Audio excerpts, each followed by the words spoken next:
The rain fell hard that evening as Daniel Brooks stood outside the small bakery, clutching the crumpled receipt in his hand. His jacket was thin, his hair damp, and his tired eyes reflected the struggle of a man doing everything he could to keep his little girl's world bright. Inside, behind the warm glow of the display case, a smiling clerk carefully boxed up a cake. Pink frosting, white roses, and the words, "Happy 6th birthday, Lily." But Daniel couldn't take it. He stared at the total one more time, his heart sinking. His last paycheck had gone to rent, groceries, and the power bill. He had saved what he could, hoping it would be enough for just one small celebration. But it wasn't. With a deep breath, he forced a smile and said softly, "I'm sorry. I can't pay for it anymore." The cashier looked at him, puzzled as Daniel turned away, shoulders heavy but his steps quick. Across the cafe window, a woman in a grey business coat paused mid-sip of her coffee. Her name was Olivia Grant, 34 years old, CEO of a luxury event planning company. She had seen the look in Daniel's eyes before, a mix of pride and heartbreak, and something about it wouldn't let her look away. Olivia sat frozen for a moment, her manicured hand still wrapped around the coffee cup as Daniel stepped out into the rain. She had come to the bakery to pick up pastries for a corporate event, but suddenly the meeting on her calendar didn't seem important anymore. There was something deeply human about what she had just witnessed, a man's silent heartbreak over something so small, yet so meaningful. She quickly paid for her order and stepped outside, her heels clicking against the wet pavement as she scanned the street. Daniel was walking slowly, his head bowed, trying to shield a small paper bag from the rain. She followed at a distance, curiosity and compassion mixing strangely inside her. When he turned down a narrow lane toward an old apartment complex, Olivia stopped at the corner, unsure if she was crossing a line. But then, through the half-open window of a ground-floor flat, she saw it, a tiny girl sitting on a couch, wearing a paper crown she must have made herself, holding a single balloon, Lily. Her innocent smile lit up the dim room as Daniel entered, pretending everything was fine. He handed her a small cupcake instead of the cake she'd wished for and said softly, "Happy birthday, sweetheart." Olivia felt a lump rise in her throat. Something inside her shifted that night, something she hadn't felt in years.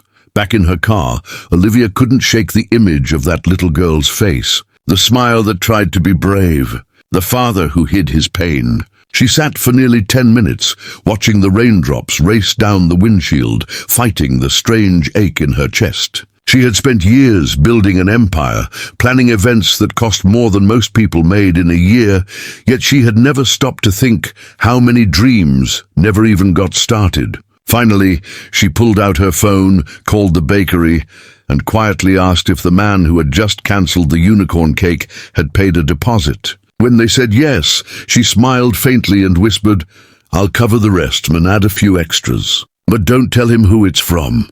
She then drove home and called her assistant, giving instructions for a special delivery the next morning. Olivia didn't fully understand why she was doing this. It wasn't charity, it wasn't guilt, it just felt right. For once, it wasn't about her image or her brand. It was about something real. The next morning, Daniel woke up early, trying to make Lily's days special with what little he had. He decorated their small living room with hand-cut paper stars and ribbons from old gift bags. Lily's laughter filled the room, even though Daniel could see the faint disappointment in her eyes when she realized there was no big cake or party this year. He hugged her tightly, whispering, "We'll celebrate big next time, I promise." Just then, there was a knock at the door. When Daniel opened it, he froze. Standing there was a bakery delivery man, holding a large pastel box tied with a silver ribbon. "Delivery for Miss Lily Brooks," he said cheerfully. Daniel shook his head, confused. "There must be a mistake. I didn't order anything." The man smiled. "It's already paid for." And before Daniel could ask more, he was gone. Inside the box was the exact cake Lily had wanted.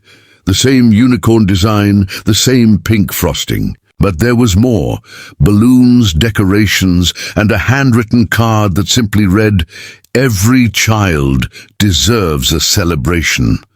No name, just kindness. Lily's eyes widened as Daniel lifted the cake from the box. "Daddy, you got it after all," she squealed, clapping her hands. Daniel didn't know what to say. He smiled weakly, swallowing the lump in his throat. He wanted to tell her the truth, that someone had done this for them, but seeing the joy in her eyes, he decided to let her believe in miracles. "Of course, sweetheart," he said softly. "I told you dreams come true." As Lily blew out the candles, Daniel stood behind her, tears glistening in his eyes. He hadn't felt such peace in years. Later that day, as he cleaned up the wrapping paper, he noticed something taped to the cake box. An invitation card embossed in gold letters. It was from Grant Events, the city's top luxury planning company, offering him a free invitation to a family celebration event. He frowned in confusion, but tucked it safely into his pocket, unaware that the woman behind the gesture was watching his story unfold quietly from afar. A week later, Daniel and Lily arrived at the address printed on the card, a grand hall glittering with soft lights and laughter. Daniel felt out of place in his simple shirt and worn shoes, but Lily's excitement gave him courage. Inside, tables overflowed with desserts, music played softly, and children ran around laughing. Daniel noticed that, unlike other corporate parties he'd seen before, this one felt warm, personal, almost magical. When they reached the refreshments table, a woman approached them with a smile. She was elegant, confident, but her eyes held a warmth that instantly put him at ease. "You must be Lily and her dad," she said. "I'm Olivia." Daniel blinked, recognizing the name from the card. "You're the CEO?" he asked, embarrassed. She smiled gently. "Just Olivia today. No titles." And with that she knelt down to Lily's level, adjusting the little girl's crown and whispering, "You look like the princess this party was made for." As the day went on, Daniel watched Lily play with other kids, laughter echoing across the hall. Olivia stood beside him, sipping punch and watching quietly. "You didn't have to do this," Daniel said finally, his voice low. She turned toward him. "Maybe not. But sometimes we all need someone to remind us what happiness looks like." Her words hung in the air, sincere and unpretentious. Daniel looked down, unsure how to respond. "You know," she added after a pause, "when I was a kid, I missed more birthdays than I can count. My parents were too busy running their company. I promised myself that if I ever had the chance, I'd make sure no child felt forgotten." Daniel met her eyes then, and for the first time, he saw not a CEO, but a woman who understood loneliness as deeply as he did. The event ended with music, laughter, and confetti. As families started leaving, Olivia handed Lily a small gift bag with a soft smile. Inside was a tiny silver locket shaped like a heart. "Open it," Olivia said. Inside was a simple engraving. "You are loved." Lily hugged her tightly, whispering, "Thank you, Miss Olivia." Daniel's eyes filled again, but this time with something lighter, gratitude. "I don't know how to thank you," he said quietly. Olivia shook her head. "You already did, by loving your daughter the way you do. That's what inspired me." As they stood there, a gentle silence fell between them, two worlds that were never meant to meet, yet somehow did.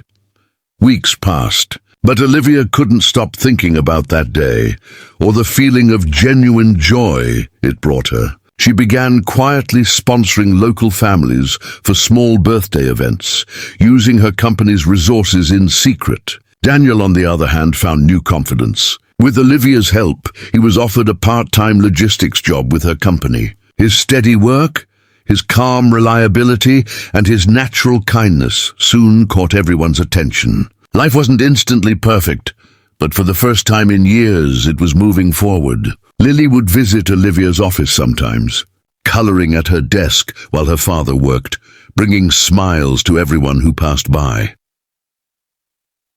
Months later, on a bright spring afternoon, Olivia hosted another event, this time for her employees and their families. As she gave her closing speech, she looked across the room and saw Daniel holding Lily, both smiling proudly. She felt something she hadn't felt in years, peace. Sometimes, she said into the microphone, the smallest gestures change the biggest stories. Kindness doesn't need an audience. It just needs a heart that remembers. The room erupted in applause, but Olivia's eyes found Daniel's. He mouthed a quiet thank you, and she simply nodded. Because some stories don't end with love or money. They end with humanity finding its way back home.